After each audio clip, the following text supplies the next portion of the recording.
Good evening. My name is Burdett. I'm a professor of urban studies at the London School of Economics, and it's a pleasure to welcome all of you who are either familiar with the school and particularly those who aren't. And maybe it's your first time that you've come to the LSE.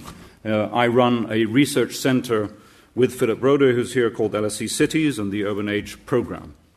Tonight is a great occasion for us to hear Richard Florida talk about his new book and to collaborate with one of our closest organizations called the Centre for London, which is run by Ben Rogers, who's here. In fact, it's a co-hosted event jointly done by ourselves, as I said, LSE Cities and the Centre for London. The whole point of this evening is to hear Richard talk about his new book, The New Urban Crisis. The details, of course, are here, as is the hashtag for tonight's event. What we're going to do is combine the usual cocktail of LSE events. We're going to have a talk, we're going to have questions and answers from you, and then we're going to have a book signing. The book signing actually will happen here. One World, the publishers, are selling books outside, so if you're interested in buying one, I don't get a cut. Do get one and then come over here and Richard will be able to sign it. Just one thing about logistics and house rules here at the LSE. We want debate and Richard will stimulate and provoke debate. But when we come to questions and from the floor, can you please do the following? Wait for a microphone because we want to hear what you're saying, and this is very much a welcome to all of you at both levels of this old theatre. Wait for a microphone. If you don't mind, stand up simply because it makes it easier for everyone to see you. If you don't want to stand up, absolutely no problem. Say who you are in a short sentence, and even shorter, just ask a question. Now, you may have one point to make to what Richard's maybe been saying. You want to agree or disagree with him, but please keep things short. Otherwise, the LSE has ways of dealing with that. But anyway, the whole point of the structure of the evening is to end before 8 o'clock when I say we'll be able to have some book signings here. I want to also start, these events don't happen just out of thin air because people know each other across the world, but because there's a lot of contribution, a lot of help in making these events happen. And this evening, this book launch is supported by individuals and organizations, most importantly British Land, one of the UK's major developers, a newish company, but very important one, providing housing called Uncle, and also by Ryan Prince, an individual who in fact graduated from the school in industrial relations in 1999 and who has also generously donated to make this event happen. So thank you to all of those organizations and individuals for making this evening possible. Now, Richard, there wouldn't be so many people here if you didn't know that he was force majeure in the urban field. He's worked for over 20 years, even though it doesn't look like it, on social dynamics of cities, and very much, as many of you know, developed the notions of the creative class in a series of books which came out now nearly 15 years ago. But apart from his best-selling books on the creative class and magazines like The Atlantic, he's also been involved in entrepreneurial initiatives. He's the founder of The Atlantic magazine's City Lab and also an entrepreneurial group, as I said, called the Creative Class Group. He's a university professor and director of cities at the Martin Prosperity Institute at the University of Toronto, and actually a very active player in what's happening to the city. We were just talking a moment ago with some colleagues in the green room about what's happening to the future of the waterfront of that city, and is right in the middle of that debate. His popularity is well known. Some of us are a little bit jealous that he has 196,000 Twitter followers. But there we go. I got on early. The New Urban Crisis, which he's going to talk about today, was in fact launched in the States early this year, but this is the London, the UK launch. It's raised a lot of issues already. Some of the quotes and comments go from an inspired and pointed call to action, which it very much is. The last part of the book is very much about what policymakers should do, to also a maybe more critical tone, that it's a mea culpa, sort of Richard reflecting on some of the thoughts and his research from earlier times. But we'll hear about it tonight. In his own word, this book is much more than a crisis of cities. The new urban crisis is the central crisis of our time, a crisis of the suburbs, of urbanization itself, and of contemporary capitalism writ large. Please join me in welcoming Richard Florida.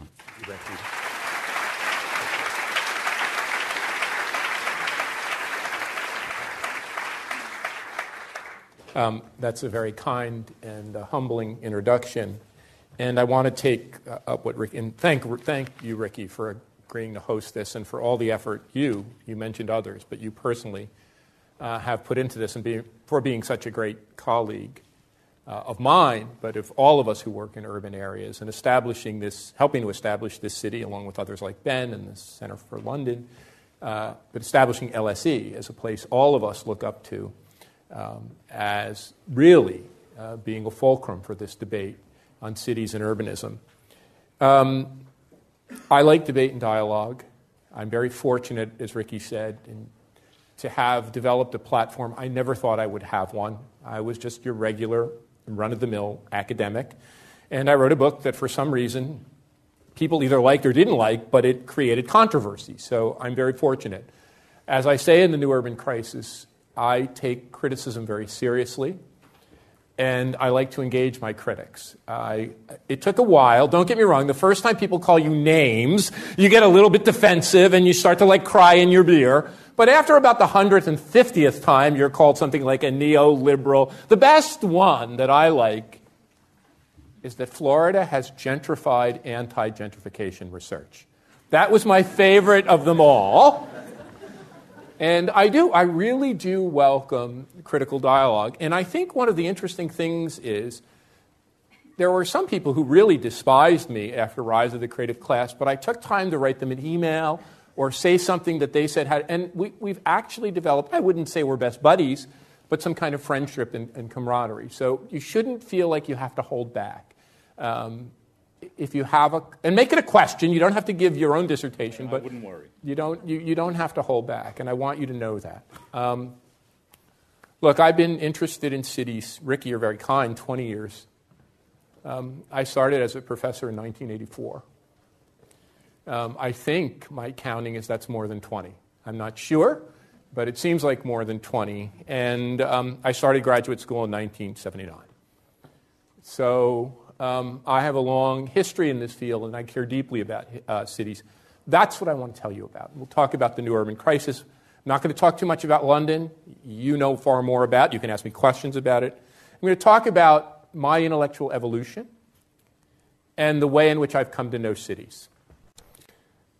I was born in 1957, which is the most important point to take away because that gives you a sense of the span of my life. I was born in 1957, and the place that I was born factors mightily into this.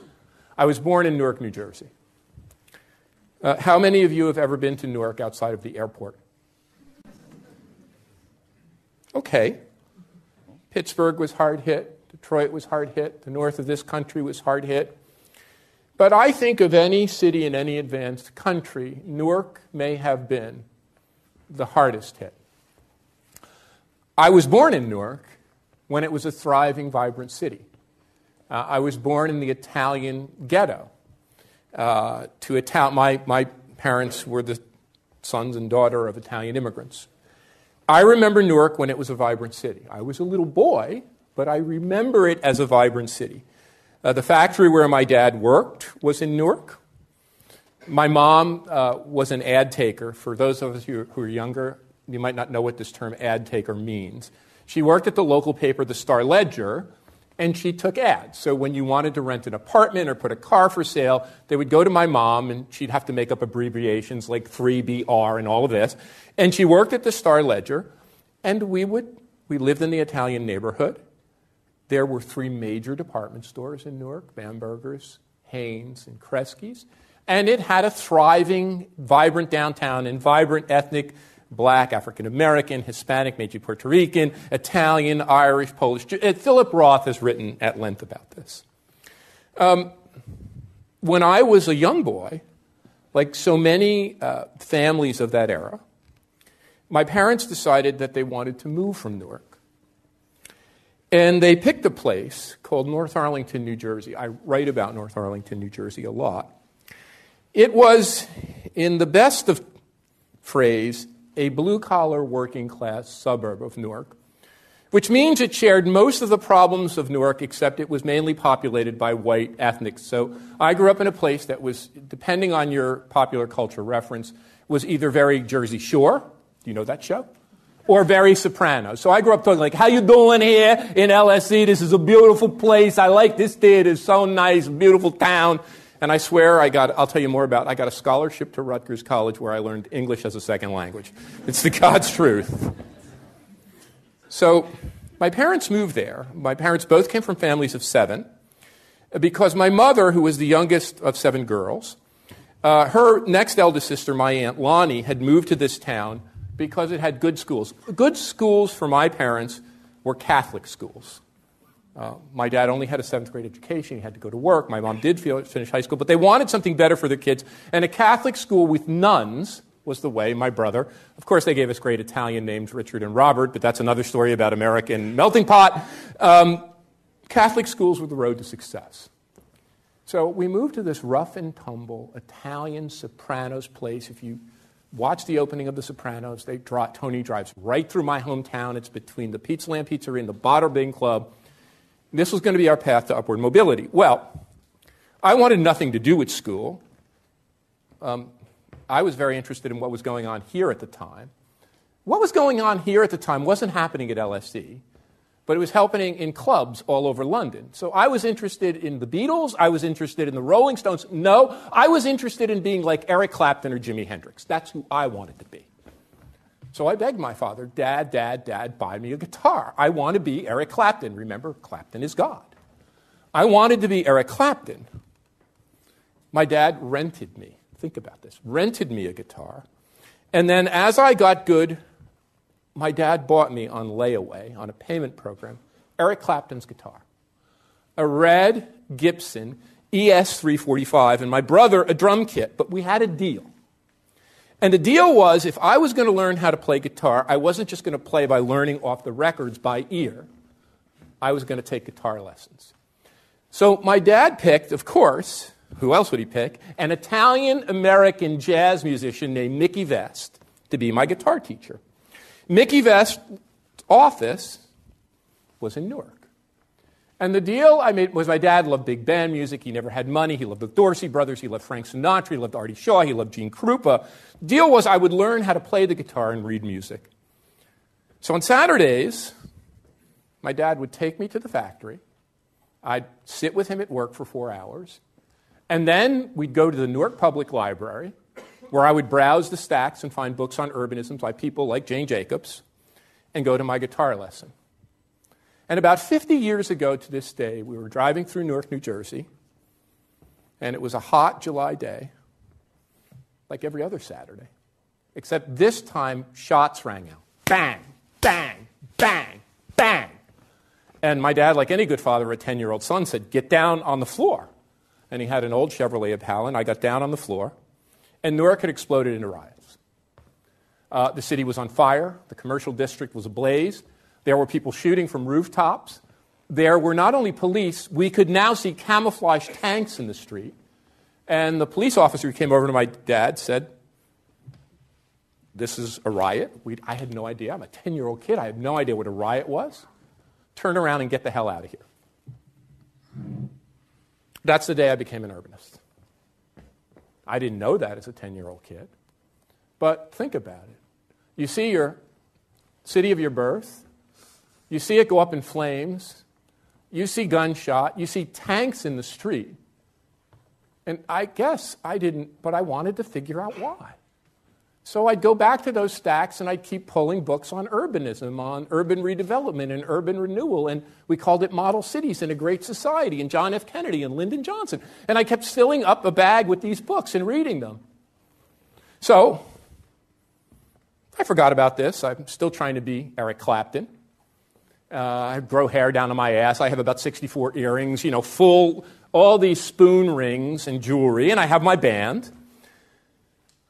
And then time goes to go around to college.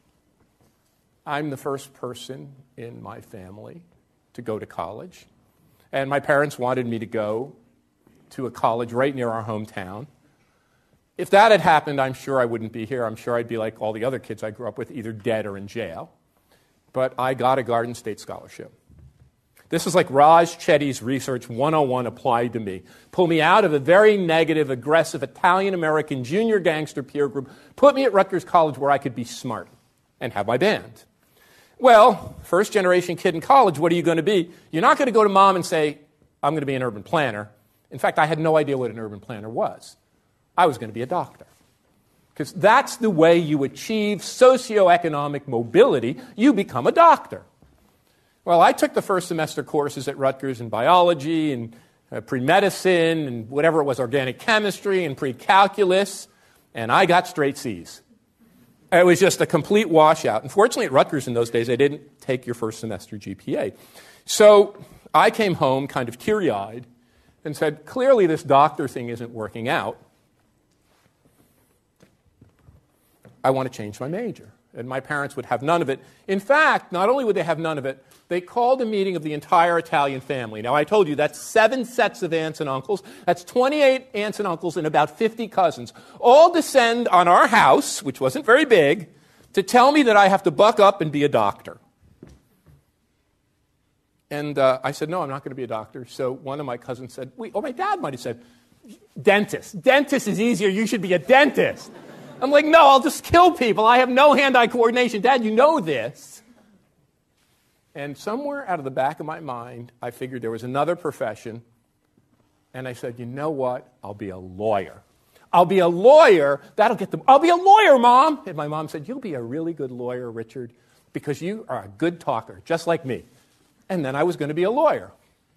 Next semester, I took Sociology 101 and Economics 101, and I fought with my economics professor all the time. He was showing me these curves that made no sense, and political science and history. And I took this course in urban geography.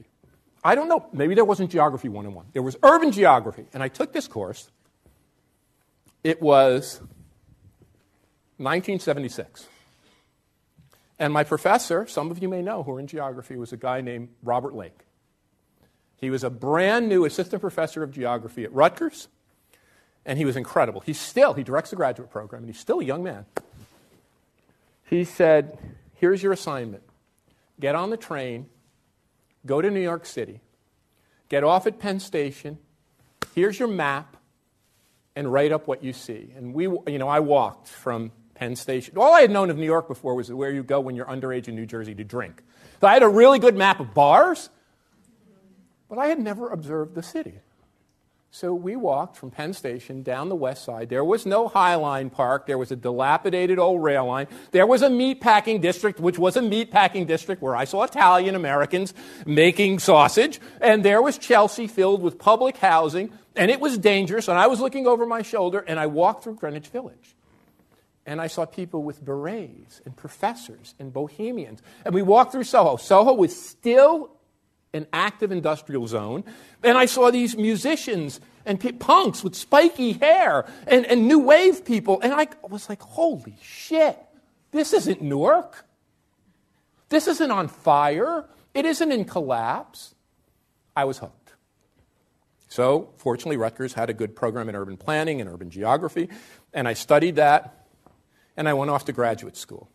After trying my hand at MIT for a term, I realized I didn't want to be so far away from friends and family. I transferred to Columbia, which, as you might know in that day until this day, was a very neo-Marxist program. I learned a lot about Marxism. I still, believe it or not, still consider myself to be a small M Marxist or neo-Marxist. We can talk about that in a minute. I studied this stuff assiduously. I tried to understand what was happening in industrial capitalism and deindustrialization. I had worked with Ben Harrison at MIT. Things were deindustrialization. The heartland was collapsing. I was trying to make sense of this.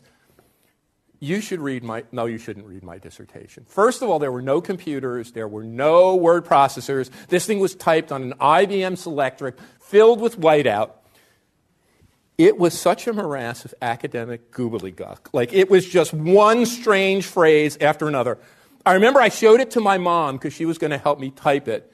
My mom looked at this. She's like, what the hell are you trying to say? My cousin, he's 75. If he was here, he'd tell you a story. My mom took the manuscript and threw it on the front lawn. She's like, just get it away from me. It's awful.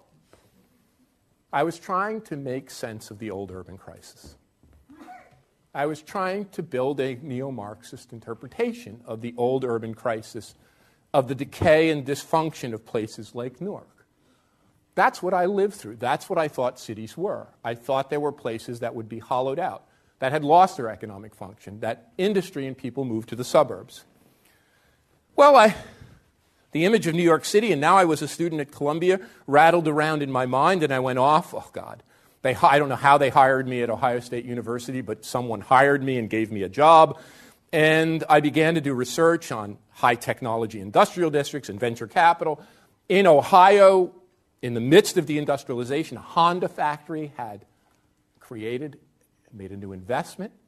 Myself and a young faculty member named Martin Kenny began to do research on this. We began to write a lot about this. We began to try to build up an interpretation, a structuralist interpretation of the transformation of capitalism with high tech and the Japanese. And I saw Columbus beginning to go through a revival.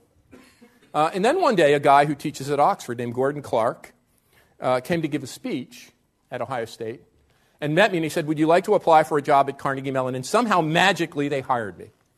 And I went to Pittsburgh.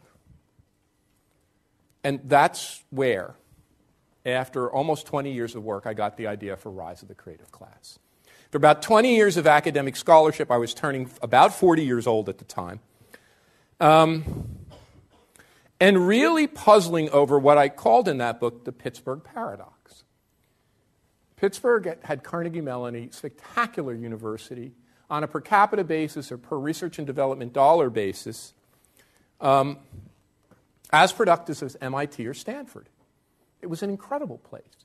The faculty at Carnegie Mellon were leaving to go off and head the research institutes at Apple or Microsoft or all of these high-tech companies. We were creating spin-off companies. We were building clusters of companies, but the companies were leaving.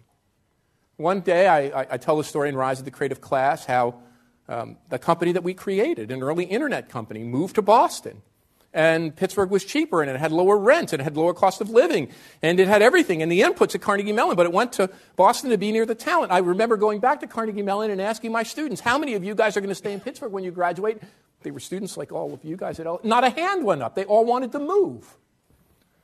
I didn't call it a creative class. I don't know what I call it. Think workers, knowledge workers, learning economy, whatever. But it was out of that problematic of trying to understand Pittsburgh that the idea for Rise of the Creative Class came for. And here's what I'm thinking, just so you guys know. I'm turning 40. I'm trying to make a difference in my academic career, but I'm trying to make a difference in Pittsburgh. And Pittsburgh is a city that saw its population shrink from about 990,000, almost a million, to 330,000.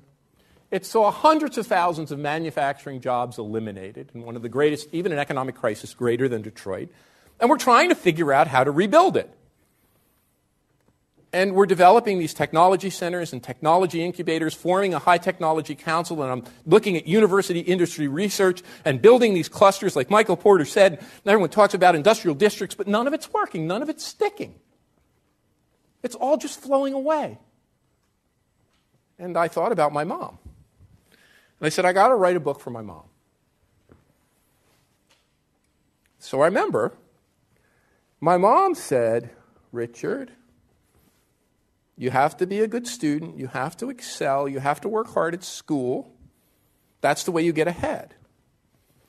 Apply yourself to the 3 R's. The 3 R's aren't 3 R's. It's reading, writing, and arithmetic. There's only 1 R, Mom, but 3 R's. I said, I'm going to write this book for my mom.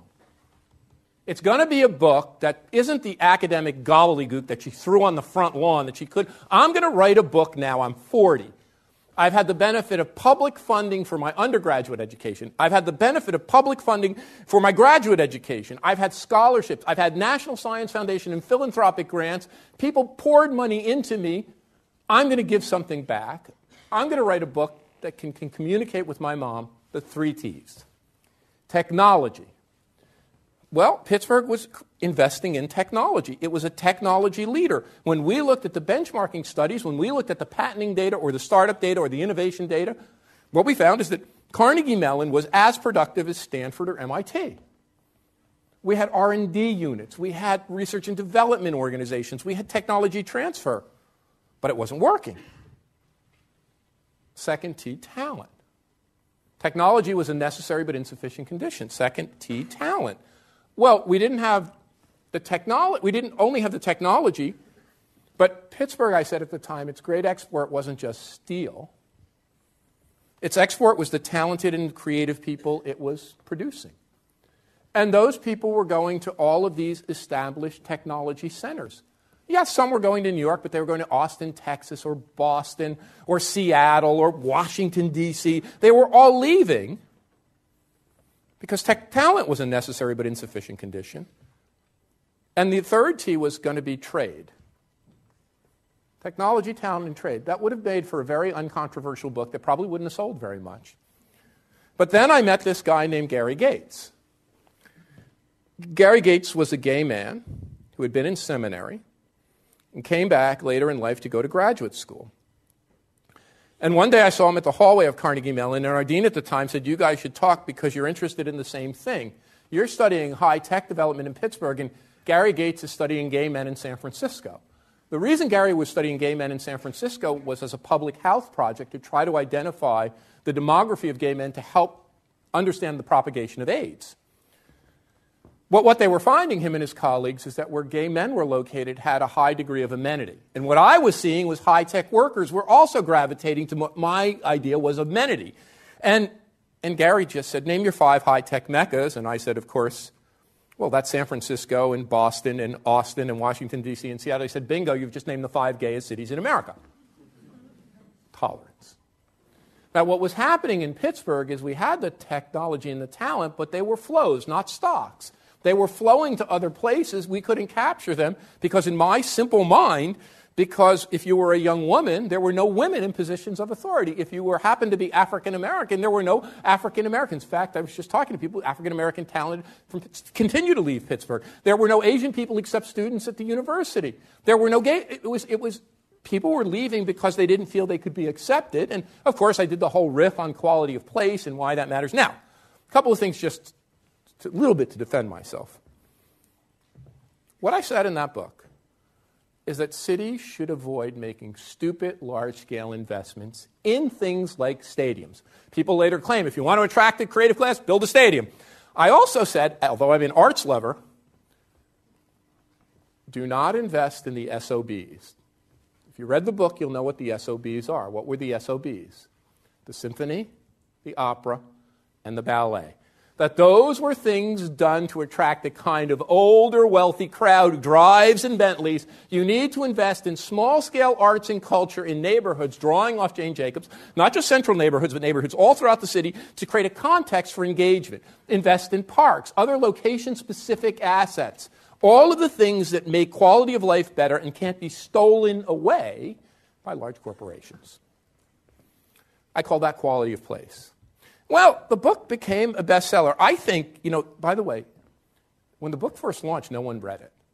This is very important for all of you to know. You just get lucky. This guy named Paul Glastrist, who runs the Washington Monthly, who's from St. Louis, said, no, this is St. Louis's story, not just Pittsburgh's story. And Paul is a very good editor, and he published an extract of the book, which read not The Rise of the Creative Class, but it was why the key to economic success in your city is gays and rock bands. Why cities with gays and rock bands are winning the economic development war. You should have seen my Amazon ratings. It was like it went from 100,000th to 9th in 30 minutes. And then the myth of the creative class was born. Now, I should remind you that the last chapter of that book was about the divides in our society. It was called The Creative Class Must Grow Up. It talked about the division of the 3 classes. The book was about the division of those 3 classes. The book was my attempt to do 2 things. It was my attempt to develop a new empirical estimation of the class structure. The old neo-Marxist in my brain. Marx, writing not too far from here in the British Museum, tried to detail the class structure of modern industrial capitalism. And he argued that in that capitalism, we were shifting from a feudal regime to a manufacturing regime or an industrial capitalist regime. The leading class was the working class, differentiated from the backward-looking class, the agricultural class or the peasantry, which used its manual labor in factories. Well, we didn't have this data on tape. We had to go back in the library and code it. What we found is not only was the share of the workforce in agricultural declining, and at that time it was about 1% of the workforce, the share of the workforce in blue-collar work, in manufacturing work, in production work was declining. When I wrote the book, it was about 10%. It is now 5% of the U.S. workforce. I don't have the analogous figure for the UK. I'm sure people like Nick Clifton and others do. But it was down to about 5% of the U.S. workforce. If you took people who do blue-collar work in construction or transportation, it was about a fifth. What was shocking was the rise of the two other classes. The knowledge workers, and I tried to document this somewhat scientifically, scientists, technologists, business and management professionals, artists, musicians, people who use their minds, mental labor, as a factor of production. That was their and remember, it's very important in the LSE. If you read the Grundrisse, Marx points this out in the middle of the 19th century. My little lesson on Marx for the night. His passage stuck with me from when I was in my early 20s, and I'll never forget it. Nature makes no machines, no self-acting mules, no locomotives. They are products of the human mind, of science and knowledge objectified. Marx saw it. He saw it in the mid-19th century. He saw that intersubjective social knowledge, mental labor, was a part of the means of production. All I tried to do was develop an empirical estimate. Crude as it was, not perfect. And when I looked at the freaking data, sorry, my New Jersey comes back. When I looked at the freaking data, my mouth dropped. This group of knowledge workers, of creative workers, my editor came up with the idea of creative class. I didn't care what you called it. I didn't want to call it a class. He said, you name the class, you see a class, call it that, be done with it. When I saw this thing grow from 5 to 10 to 15 to 20, when I saw it explode in the 1980s to a third of the workforce, 40% of the workforce in places like D.C. or the Bay Area, in the inner centers of cities, 60, 70, 80%, I was like, holy shit, something is going on. But there was the other class, the service class. The service class, the 50%, 45 to 50%, who do low-wage, precarious, and contingent work. I wrote that essay in the year two. I wanted to include it in the book. It was kept out of the book because the book was seen to be too long. New Urban Crisis, they just cut 60,000 words. Rise of the Creative Class, they cut 100,000 words. That became an essay for the Washington Monthly in 2003 where I argued the most creative economies in the United States were the most unequal, well before the whole debate over economic inequality and the rise of the 1%. The creative economies were the most thriving, they were the most innovative, but they were the most unequal. But to be honest, I don't think it dawned on me. I think I saw that in the numbers. I think it registered in my intellect, but it never registered in my gut. When the critics of that book came out, the critics from the right were vociferous. Florida wants to build a city around yuppies, sophistos, and gays. I remember one, it was like in this neo-Nazi magazine. Richard Florida wants to undermine Judeo-Christian civilization as we know it. I'm like, the nuns wouldn't like me very much, would they? But the left was smarter. They said, Richard Florida has rosy-colored glasses. People aren't moving back to the cities. This is all a myth. Florida's idea of a myth of the creative class, it's not even a category. It's not even a category that's meaningful. As soon as the economic crisis comes around, as soon as the technology crunch, they couldn't anticipate the financial crisis, they're all going to go back to working for big companies, the big, heavy companies, and move back to the suburbs. I think I made a mistake in that book. I think I underestimated the virulence and the ferocity of the urban revival by an order of magnitude. I think I sorely underpredicted how powerful the movement of highly educated people, talented people, the creative class knowledge workers would be. If you asked me, would we see this in London in the year 2000? I would have said you need your head examined. If you told me that the High Line Park was going to be in New York, where that old, dilapidated rail line orchestrated by two gay men who were so concerned about their neighborhood, where that old, dilapidated railway would be, and it would be ringed by high-rise towers, I would have said you were insane. If you told me that Pittsburgh would come back and look like a center of innovation, I would have said you're from the moon. And if you told me my wife's hometown of Detroit would have a teeming set of companies that have moved back to downtown and bought those skyscrapers, I would have said no way in hell. Even my own Newark is undergoing this revival. So yeah, I sorely underpredicted, and I'm not the only one. I would say that I was one of the most vigorous predictors of the urban revival, and I missed it by an order or two of magnitude. And we now have the data, because really smart people, much smarter than me and much better empirically, who have real economics degrees, not urban planning degrees like mine, actually have developed the estimates. The urban revival, now, London always has had, the term was invented here by Ruth Glass. Jane Jacobs studied gentrification in New York. The urban revival kicks into motion in the year 2000. And that's when you begin to see the massive back to the city movement. Now, I saw that data. But my wake-up call came when I moved to Toronto. I was moving to the city Jane Jacobs adopted. I was moving to the city run by a social democratic mayor that was developing a strategy for an inclusive prosperity. I was working with that mayor to develop a creative and inclusive strategy for our city. I was going to a Martin Prosperity Institute, not a Martin Creativity Institute, a Martin Prosperity Institute to try to develop the underpinnings of how we could build more creative and inclusive cities. I already had this bug in 2007. And one day, I wake up in Jane Jacobs City, and it wasn't Jane Jacobs that was elected mayor. Rob Ford, the original crack mayor, the guy doing the crack, chasing the prostitutes, is the mayor of Toronto. Okay, so Newark got me, Pittsburgh got me. But now I have to make sense of this.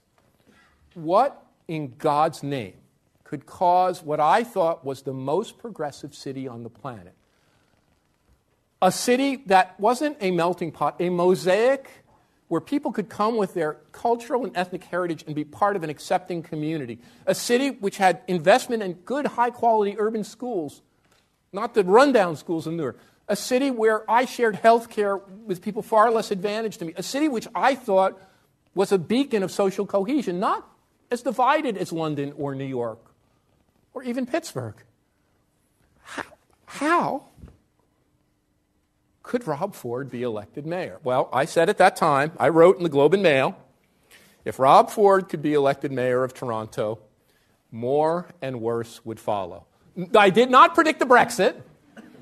And certainly I thought when you guys did that, sorry, not you guys, but this country did that dumb thing, I said, there is no way America will elect Donald Trump.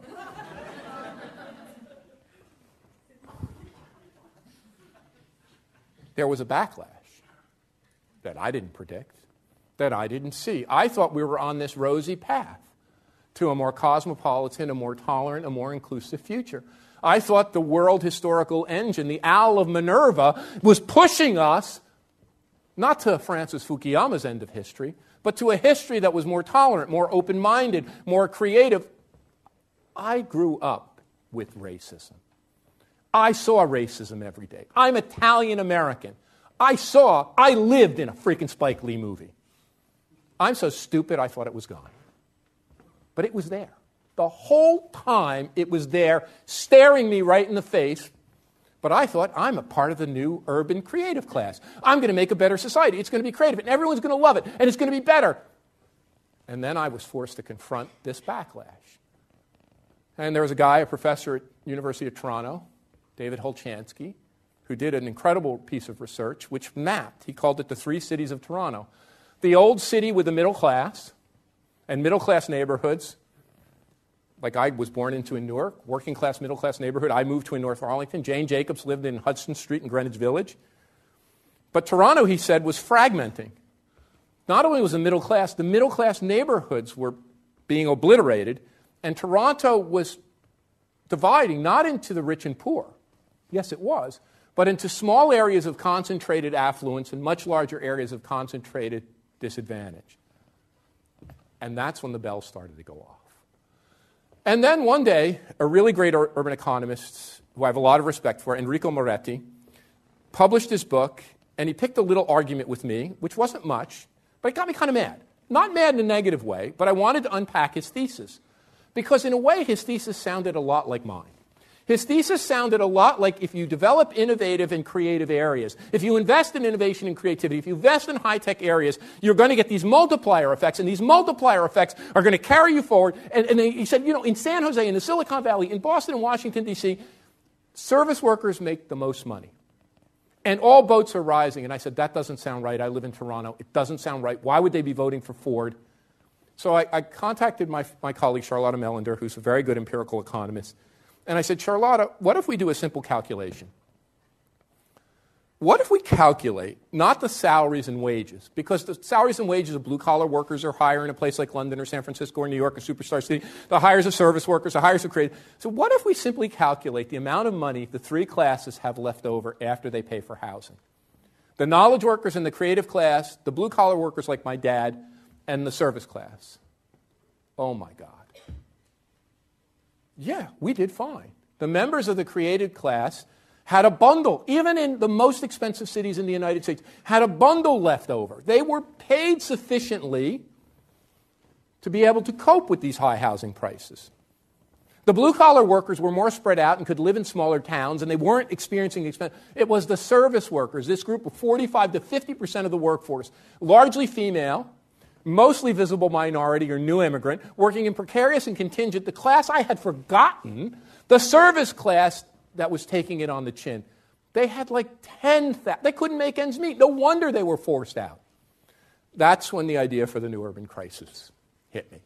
And I said, I have to write a book about this. So that's what I tried to do. And look, I'm a professor. I come from the Fidel Castro School of Public Speaking. I could keep you here all night. I promise not to, and we'll have plenty of time for questions. So here is what the new urban crisis basically says. Ricky said it so nicely. This is not just a crisis of urbanity. This is the fundamental crisis of modern society. The reason it's the fundamental crisis of modern society is the second part that I tried to update with my old neo-Marxian hat on. If I tried to update the class structure in my own crude ways, whether you like it or not, and tried to use occupational data to think about our new class differentiation, and others have probably done a better job than me, but I tried to take my stab. By the way, Ed Glazer now admits that occupations are a better way of dealing with skill than education. That's a big deal. It's a big deal. But the second dimension was that if Marx saw the fundamental platform of industrial capitalism in the factories and the large industrial entities that were emerging during his day and got much bigger, I saw the platform of capitalism shifting. What my work tries to do is marry Marx and Schumpeter to Jane Jacobs. That's my work in one statement. I've tried as crudely as I can to marry Marx and Schumpeter. Did any of you ever know the great Chris Freeman? The Science Policy Research Unit at Sussex. Chris is one of the most he's one of the most remarkable scholars I've ever met. Chris was a real Marxist. By the way, Paul Sweezy was a melon, but that's neither here nor there. I met Paul. Chris said something to me that was remarkable. He said when he wrote papers about Marx and Marxism, he couldn't get them published, so he just changed the name to Schumpeter and became an incredibly famous academic.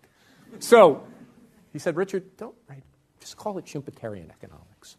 I tried to marry this basic perspective of Marx and Schumpeter on evolutionary, non-equilibrium, dynamic, disruptive models of capitalism to Jane Jacobs. Jane Jacobs was telling us it wasn't, and she said this to me. I asked her, I said, Jane, what do you think is the most important contribution you've made? And she said, it's not in that book, Death and Life of Great American Cities. That was okay, and I was talking about urban planning and block sizes and density. It wasn't in there. It was in this book I wrote called The Economy of Cities, which you'll notice Ed has gotten very high on, and Gilles Duranton has gotten very high on, and Bob Lucas actually got very high on. But she said, I think I figured out something that classical economists, and she hated academia. It's a story we can tell later. Hated it. But she said, I think I figured out a puzzle that most economists have missed. Most economists not only think in terms of equilibria, she was so freaking smart. Just shows you the role of intuition and street smarts. You know, Jane would always say, I was a troublemaker in school. I didn't like to go to school. I didn't like my teachers. A sign of somebody who's going to go somewhere. You know, new ideas require old building. Richard, when a place gets boring, even the rich people leave. I mean, density in the absence of pedestrian scale is a very dangerous thing. Just true brilliance. I think I figured out something that you economists missed. You economists think of a division of labor and economies of scale and that Adam Smith pin factory. She said, that is a theory of efficiency. Economies don't grow by being efficient. I don't think she knew who Joseph Schumpeter was, but she was a Schumpeterian. Said the way economies grow is by creating new work. What she meant is new innovation, new technology. The way economies work is they create something that disrupts. That doesn't come from a factory.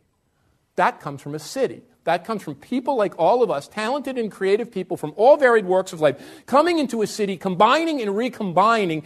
The city is the platform of the new capitalism. I said this in Rise of the Creative Class, double down. The class conflicts of the new capitalism are not going to take place on the factory floor. And David Harvey is 100% right on this. The class conflicts of contemporary capitalism are going to play out in the city. They're going to play out in the city because the city can't contain the same clustering force. This is the bottom line argument in New York. The same clustering force that powers innovation. This is a fundamental contradiction. That powers innovation, that drives economic growth, that same clustering that causes us to jam ourselves into London and San Francisco, New York, and the super cities, also carves the deep divides in society which generate the political backlash that calls all of that in question. That's the fundamental contradiction, and all the book does is play that out along 3 or 4 dimensions, very quickly. The first is the rise of winner-take-all urbanism. You guys at the LSE know much more about winner-take-all economies than I will. All I tried to do was take that very simple theory of winner-take-all economies and say, no, it's not just winner-take-all economies. It's not LeBron and Taylor Swift and Beyonce and the high-shot entrepreneur like Mark Zuckerberg. We live in winner-take-all urbanism. There's London and New York and there's San Francisco and there's everybody else. We have a disproportionate share of the talent, and all the book enumerates the statistics, 30% of British GDP. The 40 largest mega regions in the world, the Boston, New York, Washington corridor, Greater London and its environs, Beijing, Shanghai, Bangalore, Mumbai, 40 largest mega regions in the world house less than 20% of the world's people, produce 2/3 of the world economic output, and 9 in 10 of our innovations. No wonder. It's not economic inequality we're talking about. It's spatial inequality. The fundamental and most, and this is something I would love to see LSE take up, the most important problem of our time isn't just economic inequality, it's spatial inequality. It's the embeddedness of economic inequality in the locations that reproduce it. As my students tell me, my MBA students, how many of you guys can afford to buy a house? This is a reproduction problem. How many of you guys can afford to buy a house in Toronto? If we have the bank of mom and dad. If we can go to the bank of mom and dad, we can afford to buy a house. Not only does class reproduce educational advantage, now it reproduces locational advantage in how you can situate yourself in a labor market that's thriving. Winner-take-all urbanism, the growing gap between the Londons and the New Yorks and the San Franciscos, the blue, progressive areas, and the rest. Well, Ben Barber predicted this in 1992 in Jihad and McWorld. You would have these peaks of economic activity that are separated, McWorld, and Jihad would be the backlash. These nationalized, in 1992 he saw this, these nationalizing forces was brewing, and they were brewing in a way that few of us saw other than Ben. That produces the Brexit. That produces Trump. The clustering of advantage in urban areas creates this recoil. But the winners don't really win. Because winner-take-all urbanism is fractal, and the same divides that occur between cities and metropolitan areas on a national and global scale occur within them. So the new urban crisis is a crisis not of economic dysfunction. It's not a crisis of my Newark. It's a crisis of success. It is a crisis of the success of cities, of Jane Jacobs' world, of Florida's world, of Glazer's world, we can go on, of clustering in cities. And so we get what I saw in Toronto. The middle drops out, and an increasing division of our spatial. I went back to Robert Park. You should all read your Park and Burgess. I went back. I tried to redo maps of the modern metropolis. They had done their concentric zone maps of Chicago. I tried to map these regions. It was very interesting. But what did we find?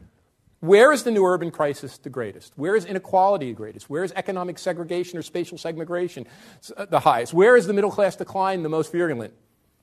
The most knowledge-intensive, the most technology-based, the most innovative, the densest, the largest, and most affluent places. It is a crisis of our quote-unquote success stories. Of all the things we urbanists look to define economic dynamism, we're giving rise to that. And, to add insult to injury, these were the most liberal, blue, or progressive places on the planet. The most unequal places, the most divided places were also the most progressive. Well, welcome to London. Welcome to New York. Welcome to San Francisco. The place that voted the most for Mrs. Clinton in the last election? San Jose metropolitan area in the heart of Silicon Valley. It's not just the middle class that is declining. That's bad enough. The middle-class neighborhoods that were the platforms for upward mobility are being eviscerated.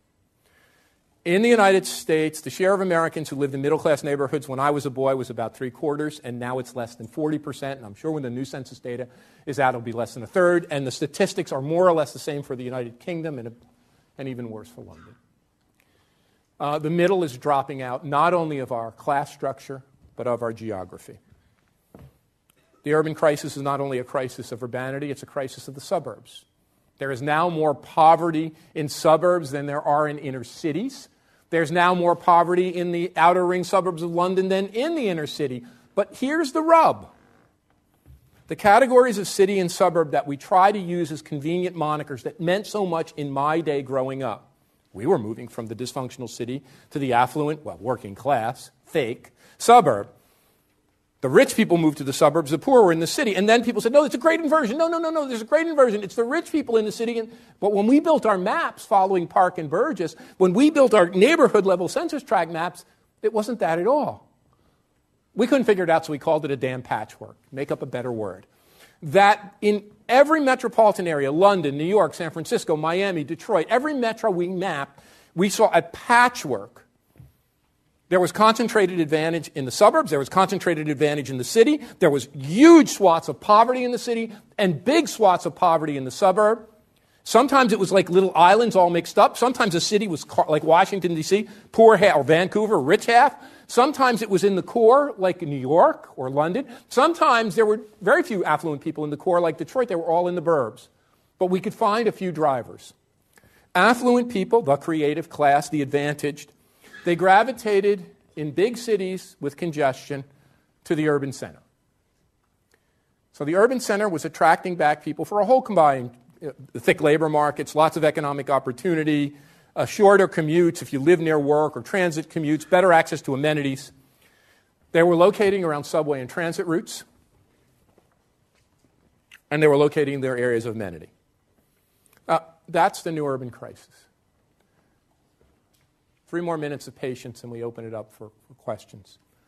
And there's a subtitle of the book, and what we can do about it. We can get into this more in the questions, because I think you guys are going to have better insights than I do.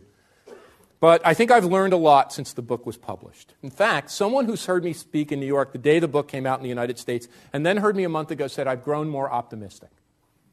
The reason I've grown more optimistic is because I've been to many, many, many communities, including small and medium-sized communities throughout mainly North America and hopefully throughout the world.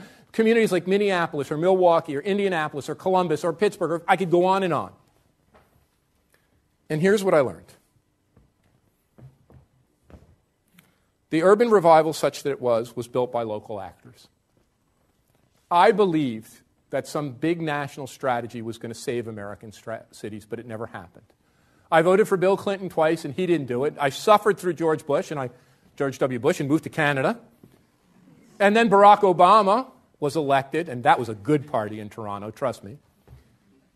2 terms of Barack Obama, but there was no urban strategy.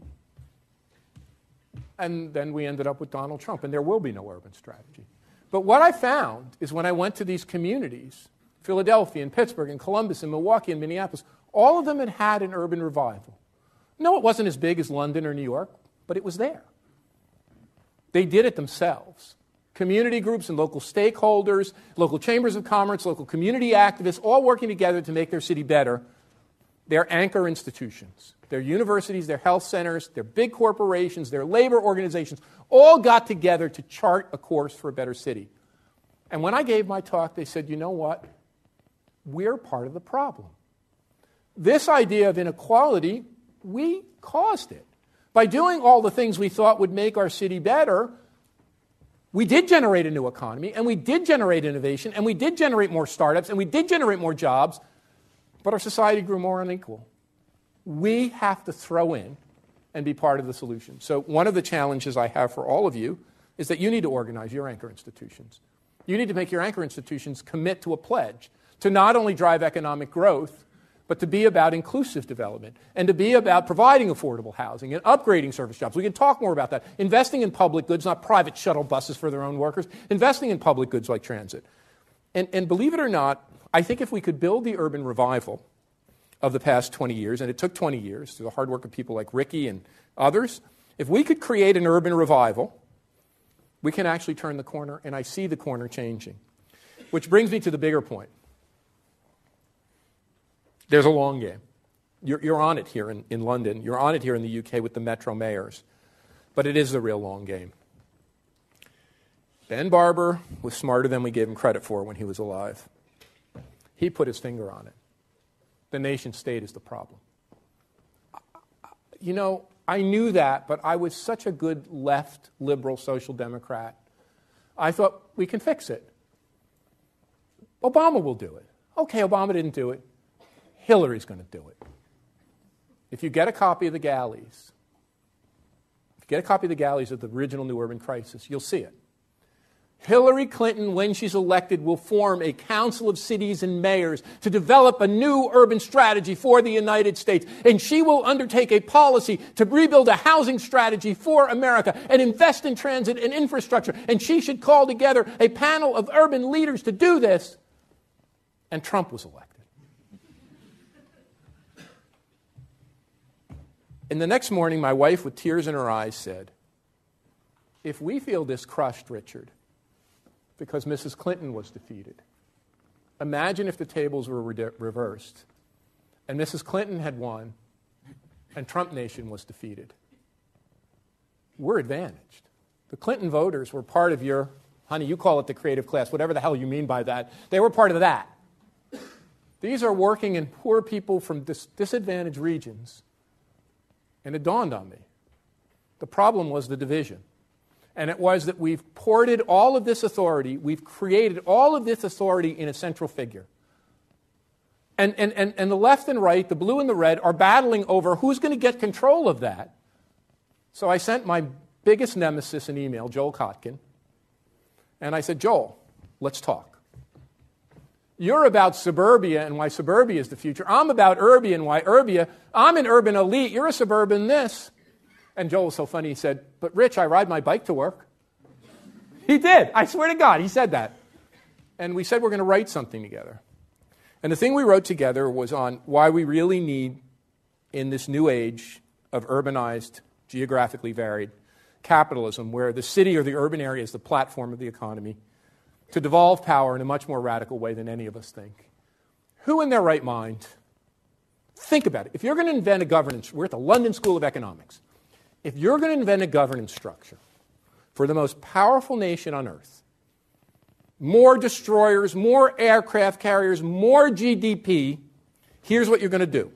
A country of 350 million people, 350 metropolitan areas, think about this, 350 metropolitan areas, 3,500 counties, tens of thousands of municipalities, and you're going to port all power in the hands of one office. That was fine when the 45 presidents were sort of quasi-normal. But once a lunatic took over, you go, holy shit. Who could have designed something worse? You couldn't imagine a more broken and dysfunctional governance structure.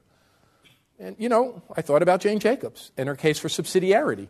The idea that we govern best when we govern at the level most appropriate to the problem.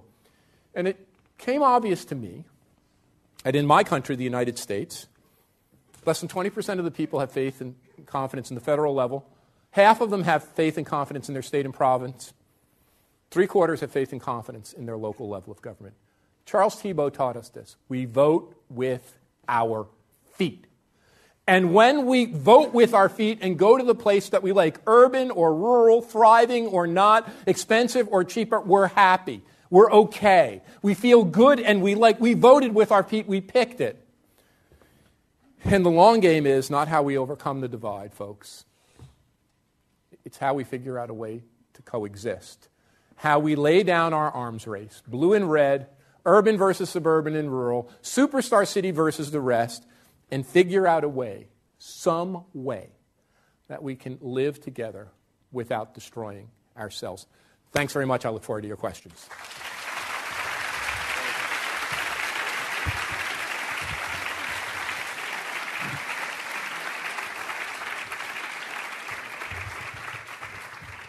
So remember, microphones will be coming round, and the stewards with red shirts. Can I just ask one thing to start off? First of all, thank you for taking us through the personal journey to know where you got where you are. That doesn't come out so strongly in the book, but that's why we have you here. You talked about anchor institutions, and you also talked about universities. You didn't talk very much about the private sector. And I was just wondering what you make of that. Who's going to fix? I mean, you are talking about fix. You're ending on a positive note. You're being very critical of governments in the United States. You're being slightly more positive in the United Kingdom because of the new rethinking of metro mayors, et cetera, et cetera. I mean, you didn't really mention the private sector, which is the greater investor in the physicality of the city and possibly in creating inequality.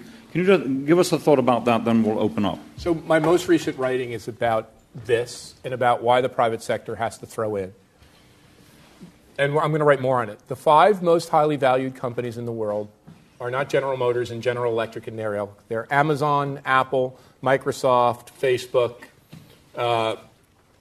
whatever, high-tech companies. Many of them are heading back to cities. And in the recent sign of the biggest grotesque, I've written this. The FT is still sitting on it. So if any of you have friends at the FT, please beg them to publish it. Amazon has created this disgraceful competition, pitting city against city in the United States for the privilege of hosting their new headquarters, spending millions upon millions of dollars to organize their bid, to lay down at Amazon's feet the most valuable company in the world, headed by the richest man in the world given the day of the week, Bill Gates is sometimes, to hand him on a silver platter, think about this, not only their talent and their transit and all their, a pile of cash incentives. This is disgusting. And as a congressman from Silicon Valley told me recently, Richard, the pitchforks are out for these people, and for good reason. Look, high-tech companies are facing a lot of political pressure all over the world. And, you know, what I've been writing is, there was a company in Newark called the Prudential. Probably never heard of them. But when I was a boy, everybody from Newark talked about them because they were born in Newark 120 years ago, an insurance company. And when Newark exploded into riots, they could have moved to the suburbs. They could have moved to the Sun Belt. They could have moved to Manhattan in a glittery tower. Nope. They stayed in Newark. And they invested in Newark, and they kept investing. They organized the universities, the health center. They became a real anchor institution. And isn't it interesting that this new economy company, Amazon, that just born 20 years ago in Seattle, thinks, oh, my God, Seattle's run out of talent, so now we're going to have a competition. I think there's a lot they can learn. So basically, companies have to be cajoled, pressured, talked to nicely and politely, but they desperately need to be a part of creating a more affordable housing, workforce housing, upgrading service jobs, investing in public goods. It's absolutely critical. Just hearing you say that makes me think, but obviously no analogy here with the IOC, the International Olympic Committee, which makes other cities go. But we won't go there. Now, I know there are some questions. Can you just put your hands up and I can see who you are? So, gentleman here in the middle, who I happen to know, called Ben Rogers, from the Centre for London. Could we pass that microphone right in the middle there? Right, in the middle there, then that can be the second question. Thank you very much. But please stand up and say who you are. Ben Rogers, Director of Centre for London, and one of the hosts tonight, and we're very proud to have you here. Great talk. A question about housing, because I think at the centre of these processes of inequality you're describing is housing. It is the case that cities are incredibly productive and creative and they produce all this wealth, but actually they've become massive centres of rent. Yep. And people who are lucky enough to own property see their wealth increase without doing very much, and others are left behind. And I'm just wondering what the sort of, you're an urbanist and Jane Jacobs is one of your great heroes, but what that sort of paradigm has got to say about how we meet these housing challenges, because actually that sort of urban tradition is quite sceptical about building outwards, and it believes very strongly in consulting local communities, and local communities are often the biggest opponents of new development and new housing development in particular. So, how we reach the end, in a way, of the sort of Jane Jacobs school of urbanism. So, housing. I say the land nexus, the fact that there is just a finite supply of land that all of us want to cram. Big companies, small companies, tech companies, artists, creatives, everyone wants to cram, wealthy people, global investors.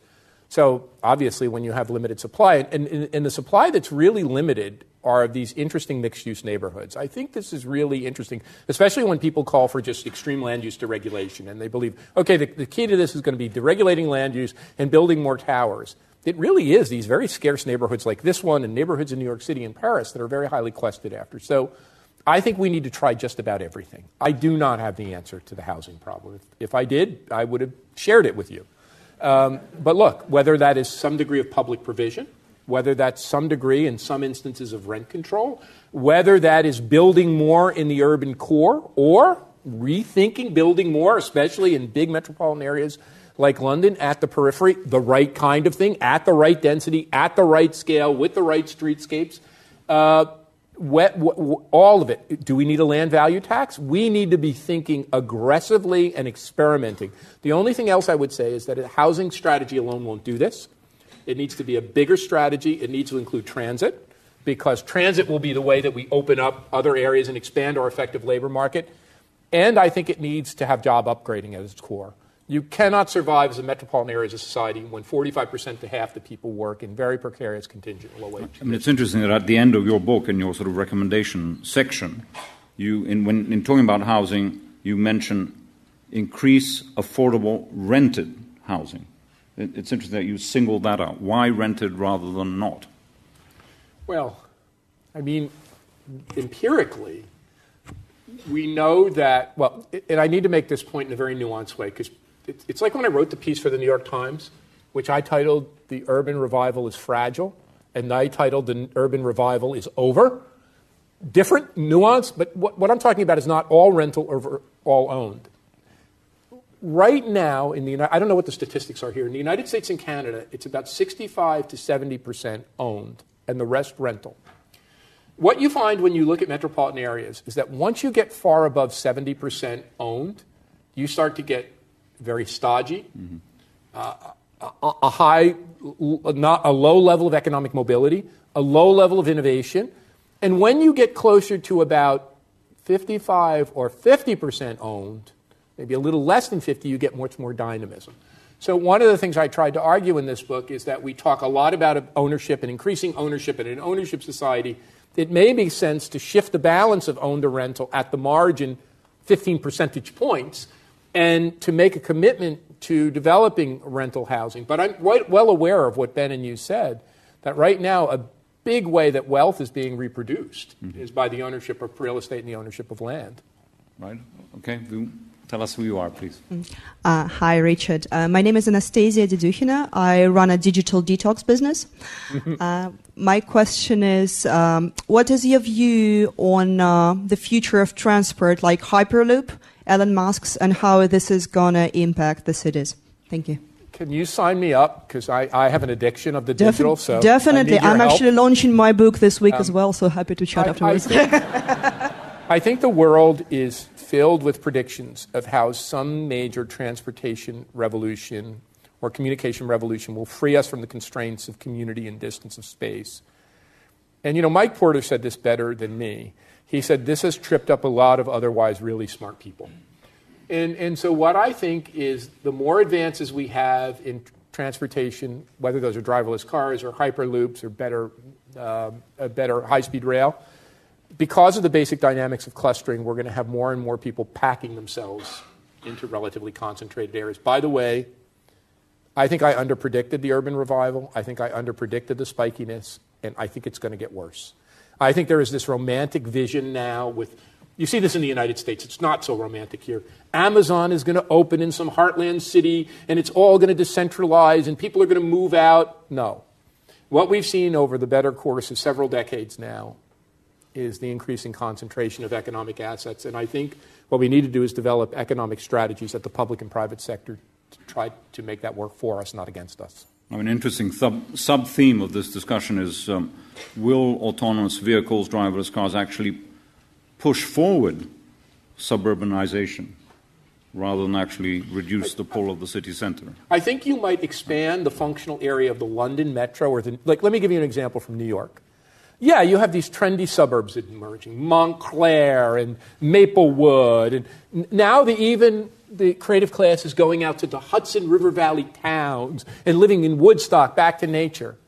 There are like 6 of those places. This isn't all throughout the United States. So it might happen in London where you get people, it's already happening. You get people moving out to the outer ring and commuting just a little bit or going to a rural area. But London is still going to remain, or New York's going to remain, or the Bay Area is going to remain the critical mass. And I think many of those other lovely places are going to have, in other parts of the world, are going to have hard times. Over there. Thank you. Hi, Andrew Choptiani from Carmody Gruick Architects. My question sort of begins with the sort of idea of land value tax, but then I think evolves a little bit. Because I was wondering, I understand the idea of a land value tax to sort of prevent land banking, to promote land use. But you talk a little bit about in the book in that there's this other problem of trying to create very high density, a lot of towers. This is a thing that happens in Toronto quite a bit, where the price of the tower is so enormous that you actually have some real problems of providing affordable housing. And so the way that my question is evolving is then, you referenced this land value tax test that was done here in the UK, or this recommendation. Yep. And I read it today because I was quite interested in this idea. And to make this very short is to say that the result of that has been that CityCon has actually said that he does not have enough power to enact this land value tax as you want it to. And so we get back to this idea of local governance and a mayoral kind of power. But then that's sort of expanded as well of how do you have a country that is governed by these smaller portions. Yep. It's almost EU to... So I don't know. To be honest, I don't know the solution of the land value tax or the solution to the housing question. I know we have to try a lot. My goal in this book is to change the narrative from a narrative that pits growth and equity against one another to a narrative that says you can develop a community in a stronger way if you merge growth and equity, and if you move towards inclusive prosperity. You need to do that on the jobs front, the transit front, and the housing front, and you need to try a lot of stuff. My hunch is we should play around with the land value tax, but I'm not that arrogant or I'm not that omniscient to know exactly what will work, but we need to try a bunch of different stuff. Question up there. Stand Hi, up, please. thanks. Oh, hi. Thanks. Oliver Brown. I'm a social policy master's student here at LSE. It seems to me that we've sort of fundamentally been talking about 2 countries, predominantly the US and the UK, which have both sort of since the 1980s adopted more sort of, I think you could say, neoliberal economic and political structures. And I wonder if there's something sort of fundamental to that which has caused the situation which we've seen and which we experience in both those countries. But there are other countries which haven't gone quite as far. If you look at places like Germany and the Nordic countries, where in a sense they've retained a greater level of control over urban planning and social housing. So I'm kind of interested in your view on actually the role of the central state and a stronger central state in managing housing and urbanism. If the central state works well, you're fine. And if Donald Trump controls the central state, you're screwed. So Yeah, and I know enough about the Scandinavian Nordic countries to be really dangerous. And one of my collaborators is Swedish. The new urban crisis is pretty darn bad in Stockholm, like awful. Housing is really expensive. It's hard to find a flat. You have to pay through the teeth on the real market or the black market. Certainly in Toronto, you would argue, before Ford, we had a social democratic regime. It's not like the housing problem got worse. So I guess what I'm saying, to be quite honest, and I'm not trying to impugn this, is that it's easy to blame a phenomenon like neoliberalism. It's easy to call me, who's a social democrat, a neoliberal, and many have. I don't know if that explains a lot. And I'm just being honest with you, that I think the explanation is that the phenomenon of clustering is really powerful. And it is a market-based phenomenon that doesn't require, and honestly, I'm going to be really honest. People could call Mrs. Clinton and Larry Summers a neoliberal. I wish she was the president. I would rather have a neoliberal, being honest, than a fascist. I'm terrified of this. This is something that makes me, I can complain about the Clinton agenda or the Obama agenda, but the Trump agenda scares the living shit out of me. So I think these market processes are very strong, and we have to think about local as well as national ways to deal with them, and I don't think anyone, I'm being honest with you, anyone has figured out how to deal with it. But I think the challenge behind the question, admittedly, housing is expensive in Stockholm, but there are in play other forms of social, let's call it control, investment in schools, etc., that in the United States or elsewhere, regardless of Trump or Clinton. I think that was the point. So let me address that. I think what makes Canada a stronger society is a publicly supported health system and provincially supported schools.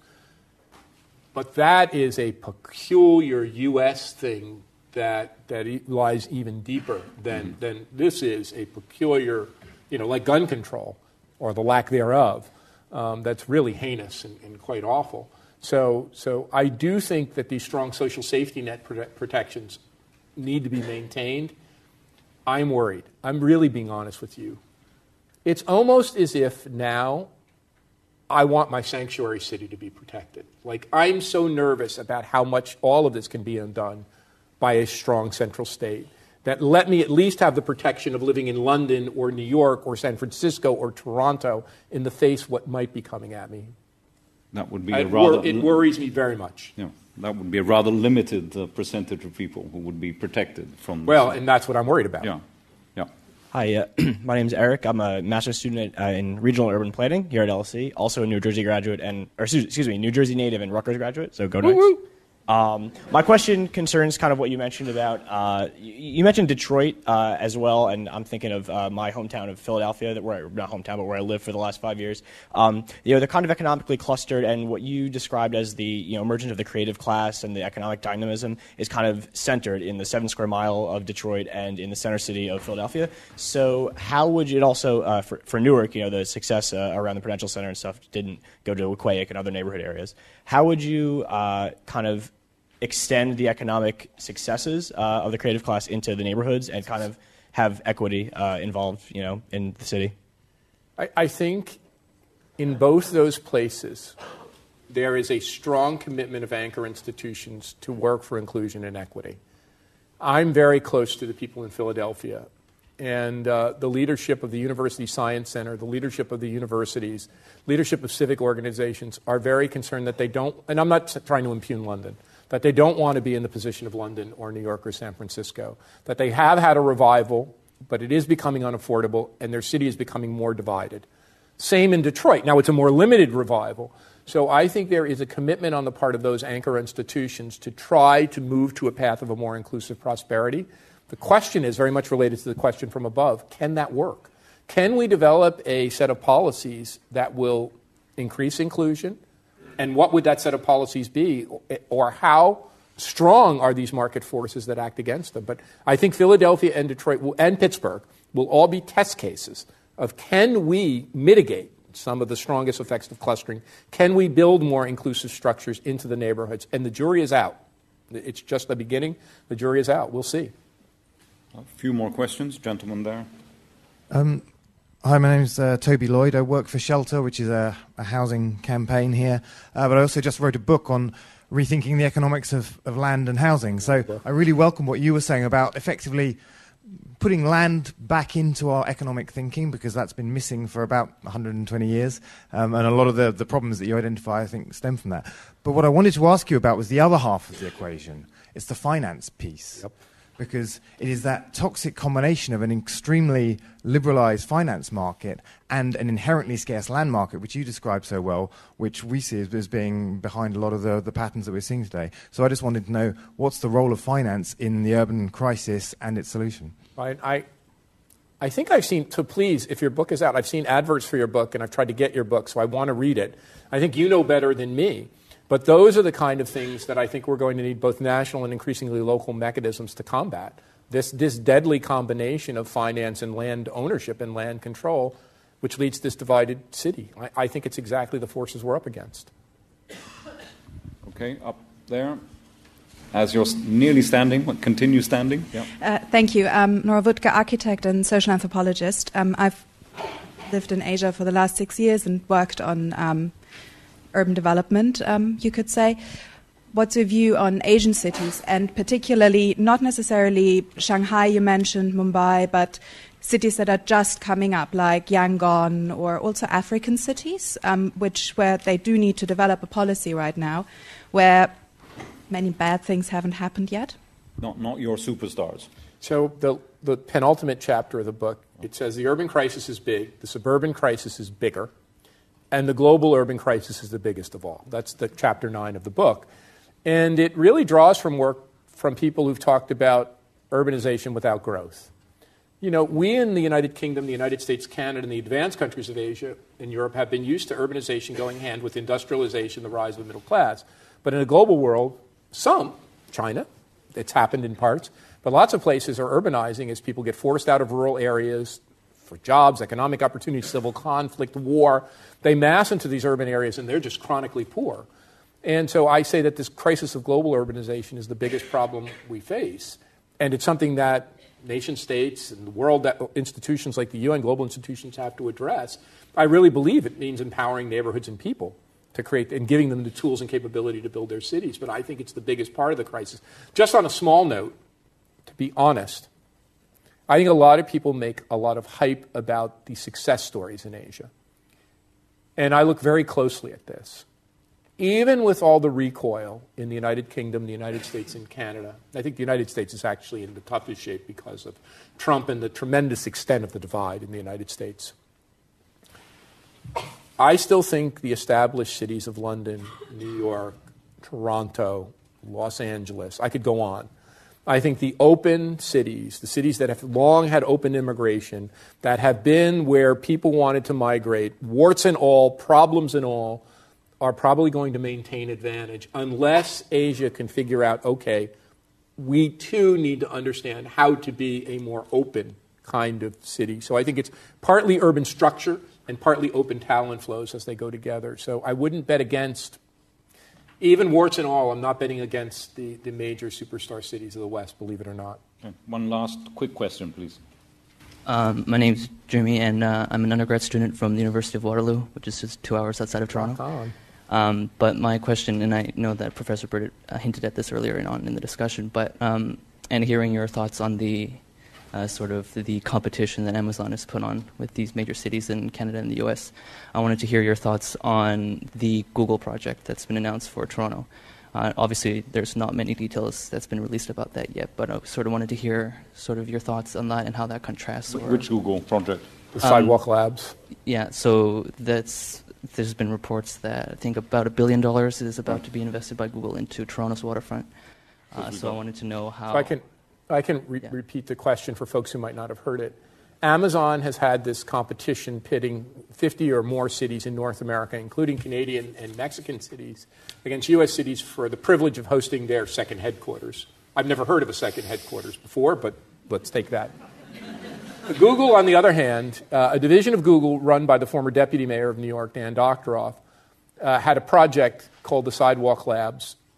I know Dan very well from his days in New York, and I know the project very well. When the project, it's announced, it's been leaked. It's not been announced that it's going to go to Toronto's waterfront. I think the leak is sufficient that I can speak somewhat on the record.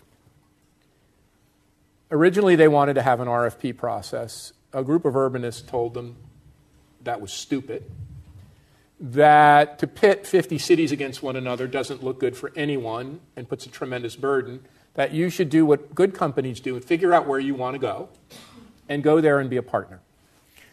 I think the Toronto group, Waterfront Toronto, has been a developer that is excellent and said, if you want to come here, we're not going to give you the store. We're going to work as your partner.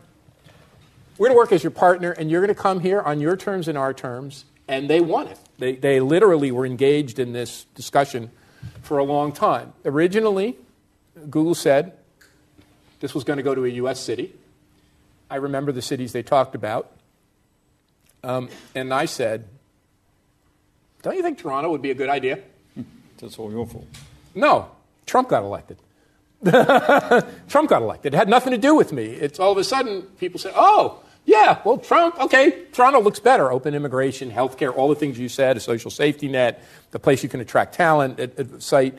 So I actually think the Google project is more interesting. And the reason I think the Google project is more interesting is because it's an attempt to create a laboratory for the city of the future. It's not a headquarters. It is literally, think about this, Ricky, it is literally them saying, we know that cities are going to change.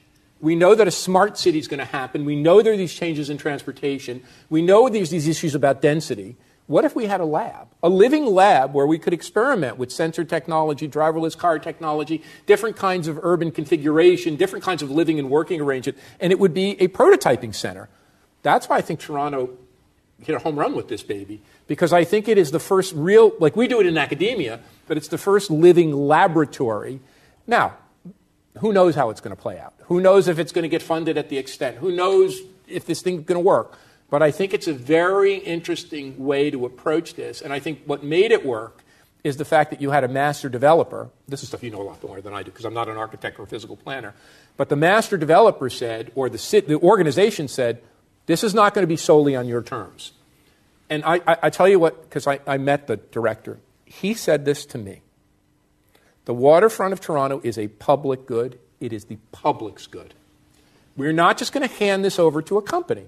We want partners in developing the waterfront, but this is the peoples of Toronto, and I've been charged with the stewardship of that. I think that's the way to look at this, that communities are entering into partnership, they're providing land and land value, and they want companies, corporations, stakeholders, groups that are going to be part of that. Is it going to be 100% great? I don't know. Is it going to be full of conflict? Probably. But at least I think it's an attempt and a chance to build a community that's creative, that's sustainable, that's technology-enabled, and more inclusive. And I hope that's the way it goes. Okay, Richard, thank you very much for also explaining that issue, which is out there in the ether and hasn't really been talked about in detail. There are so many things we didn't talk about: globalization, spatial planning, and other forms of sort of community engagement. But that's all to be digested in the book. As I say, you can go outside and purchase the book. Maybe you have. Richard will stay here and actually sign them and dedicate it to whoever